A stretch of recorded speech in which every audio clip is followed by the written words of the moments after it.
محافظ لدین ہے اور اپنے دین کا محافظ ہو، اور یہ جس میں یہ صفات پائی جاتی ہوں فَلِلْعَوَامِ أَن يُقَلِّدُوهُ، تو پھر عوام پر لازم ہے کہ اس کی تقلید کریں، اسے رجوع کریں، اسے اپنا مرجع مانیں۔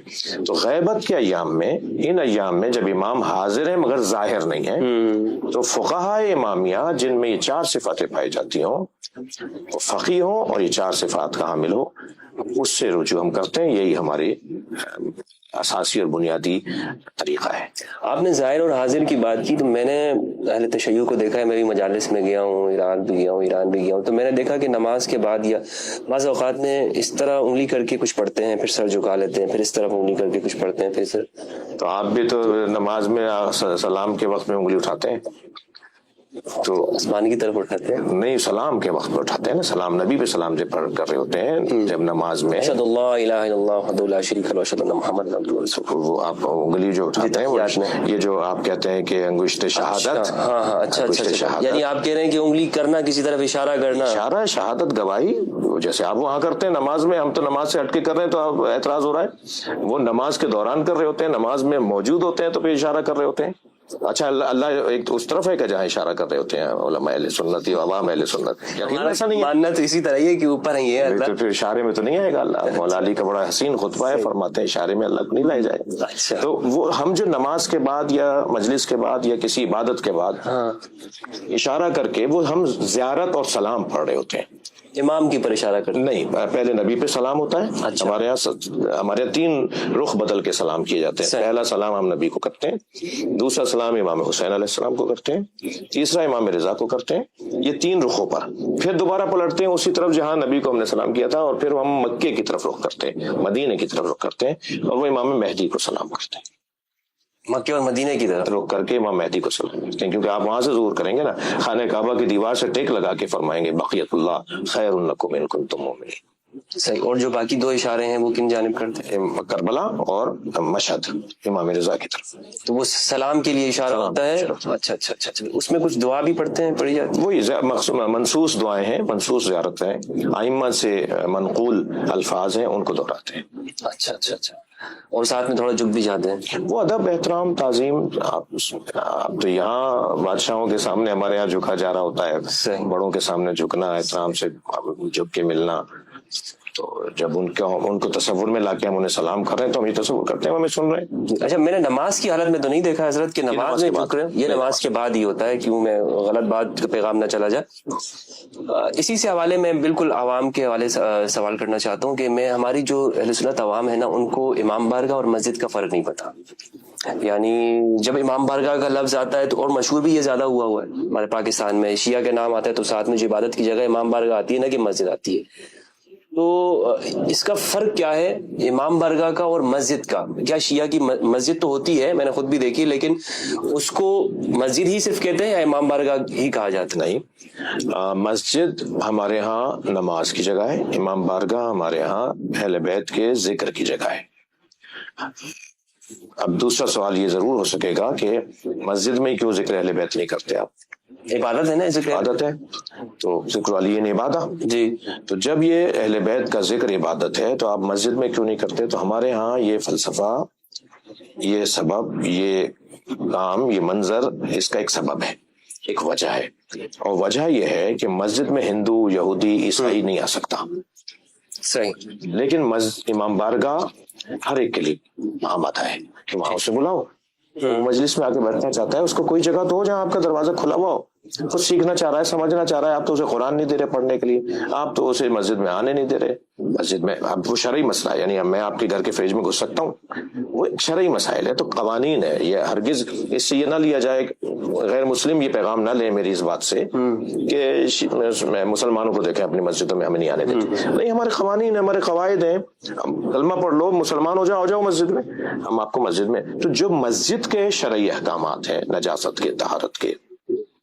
داخلے، میں غیر مسلموں سے کہوں گا کہ بھائی آپ ہی کا مسئلہ نہیں ہے، اگر کوئی مسلمان بھی نجس ہوگا نا، یعنی نجس جس کا بدن پاک نہیں ہے، جس کے بدن کی طہارت قرآن و حدیث کے مطابق نہیں ہے، ٹھیک ہے. تو آپ کی کیونکہ بدن کی طہارت, غیر مسلم بھائیوں سے عرض کر رہا ہوں کہ آپ کیونکہ بدن کی طہارت قرآن و حدیث, کیونکہ آپ قرآن کو اس طرح نہیں مانتے, آپ حدیث کو نہیں مانتے, تو ہمارے نزدیک قرآن و حدیث کے مطابق جس کی طہارت بدنی نہیں ہے تو وہ مسلمان بھی ہو تو مسجد میں نہیں آ سکتا. صحیح ہے. ٹھیک ہے. تو مسجد کے شرائط ہیں, قوانین ہیں, اور سنی کے شیعہ کے بھی, لیکن امام بارگاہ ایک عمومی جگہ ہے. اچھا, تو اس عمومی جگہ پر آنے دیں اس ہندو کو, اس عیسائی کو, اس یہودی کو. سنی کا تو بحث ہی نہیں ہے کہ وہ آ سکتا ہے نہیں آ سکتا, اسے آنے دیں. وہ جب آ سکتا ہے. ہاں نہیں, وہ بحث میں ہی نہیں ہے ہماری. اچھا, یہ بھی بڑی ایک اچھی بات ہے کہ اگر سنی کو کافر سمجھتے تو مسجد میں کیوں آنے دیتے؟ نہیں, ہم تکفیریت کے قائل ہی نہیں, تکفیر کے قائل نہیں, بلکہ ہم تو میری اپنی مسجد میں ایک صاحب, ایک دن میں مصلی امامت پہ تھا تو میرے پاس آئے کہ پہلی صف میں ایک جوان اہل سنت نماز مغرب ہمارے ساتھ پڑھ چکا ہے, اب عشاء کا انتظار کر رہا ہے, تو کیا کریں. میں نے کہا کہ میرا بس چلتا, میں اسے مصلی امامت بٹھا دیتا, تو میں کیا پریشانی ہے؟ جب ہمیں اللہ رسول نے, اہل بیت نے, فقہاء امامیہ نے اجازت دی ہے, تم اس کو کیسے صف سے باہر نکال سکتے ہو؟ تو کبھی اگر ایسا ہوتا ہے تو ہمارا یہ جواب ہوتا ہے, معمولاً تو ایسا ہوتا ہی نہیں ہے. یعنی معمولاً ہوتا ہی ہے کہ اگر کوئی اہل سنت 2 4 5 10 لوگ ہماری مسجد میں آ جاتے ہیں تو شاید شیعہ حضرات اپنے شیعوں سے زیادہ ان کا خیال کر رہے ہوتے ہیں, اس سے پانی پوچھو, اس سے چائے پوچھو, اس کو کچھ کوئی پریشانی نہ ہو, کوئی تکلیف میں نہ آ جائے. تو یہ تو مسجد کا تو یہی ہونا چاہیے, یہ زیادہ اچھا ہونا چاہیے. لیکن امام بارگاہ ہم اس لیے علیحدہ سے بناتے ہیں کہ مسجد کے احکامات اس کے نہیں ہیں, وہ ایک عمومی جگہ ہے, ذکر اہل بیت کی.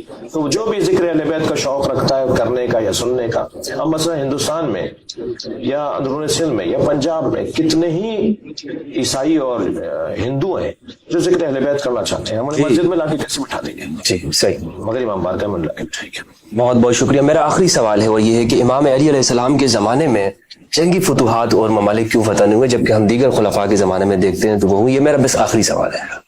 کتنا روشن جواب ہے اس کا کہ مولا علی کو اپنوں سے ہی فرصت نہیں ملی, دوسروں سے جا کے کیا لڑتے ہیں, ان سے کیا جہاد فرماتے ہیں. نبی مولا علی علیہ السلام کے لیے نبی مکرم نے فرمایا کہ میرے بعد تقاتل علی التعویل, تم تعویل کی بنیاد پر لڑو, کما قاتلت علی التنزیل, ٹھیک ہے نا, قاتل علی التنزیل, یہ بھی عبارت. جی. تو مولا کو تو 3 بڑی جنگوں کا اور چھوٹی چھوٹی تو جھڑپوں کا کوئی 60-70 جھڑپوں کا سامنا کرنا پڑا. اس کی کیا وجہ آپ دیکھتے ہیں کہ ان کو حکومت نہیں کرنے دی؟ یحسدون الناس علی ما آتاهم اللہ من فضل فقد آتینا علی ابراہیم الکتاب والحکمہ وآتیناہم الحکمہ. اس آیت کو مولا علی نے پہلی پڑھا. ایک روایت میں مولا نے فرمایا کہ یہ جو ہے اس میں جو جن محسودوں کا ذکر ہے ہم اہل بیت ہیں, ان لوگوں سے کچھ لوگ حسد کریں گے جنہیں اللہ نے اپنے فضل سے عطا کیا ہے, اور اللہ ارشاد فرما رہا ہے کہ ہم نے آل ابراہیم کو کتاب و حکمت اور ملک عظیم یعنی امامت عطا کی ہے. امام صادق سے روایت آئی, اہل بیت سے روایت کی ملک عظیم سے مراد امامت ہے. ہم نے اس گھر کے اندر قرآن بھی اتارا, ہم نے اسی گھر کے اندر نبوت بھی اتاری, ہم نے اسی گھر میں امامت بھی رکھی ہے. ہم نے ان لوگوں کو یہ دیا, ان سے اب حسد ہوگا. تو حسد کی بنیاد پر سب کچھ جو ہوا ہے اہل بیت کے ساتھ وہ حسد ہے. بہت بہت شکریہ آپ کا, آپ نے اتنا قیمتی وقت دیا اپنا اور بہت تحمل کے ساتھ اور سوالوں کے جواب دیے, بہت شکریہ. بہت شکریہ. دوستوں تھے ہمارے ساتھ ملک پاکستان کے مشہور و معروف ذاکر اہل البیت علیہ السلام مسلک اہل تشیع کے نمائندہ شخصیت جناب علامہ سید شنشاہ حسین نقوی صاحب حفظہ اللہ. سوالات دیے, میں ان کا سوالات کے جوابات دیے, میں ان کا متشکر ہوں. اس سیشن کے حوالے سے آپ کے ذہن میں کوئی سوال ہو تو کمنٹ میں لکھیے گا. میں سوالات انشاءاللہ ہم کوشش کریں گے کہ علامہ صاحب تک پیش کر سکیں, اور نیکسٹ ہمارا سیشن ہوا تو اس میں یہ آپ کے سوالات کو میں رکھوں گا. حضرت میں آخر میں یہ چاہوں گا کہ آپ اپنے مکتب کی جانب سے پاکستان میں امن کے لیے اور شیعہ سنی بھائی چارے کے لیے آپ کے نزدیک کوئی تجویز ہے یا ہم سنیوں کے لیے کوئی پیغام آپ دینا چاہتے ہو تو وہ آپ مختصر سا پیغام دے دیجیے. دیکھیے, میں تو ایک عرصے سے ایک بات کہہ رہا ہوں کہ جو علمی مباحث ہیں علماء میں رہنے دیں.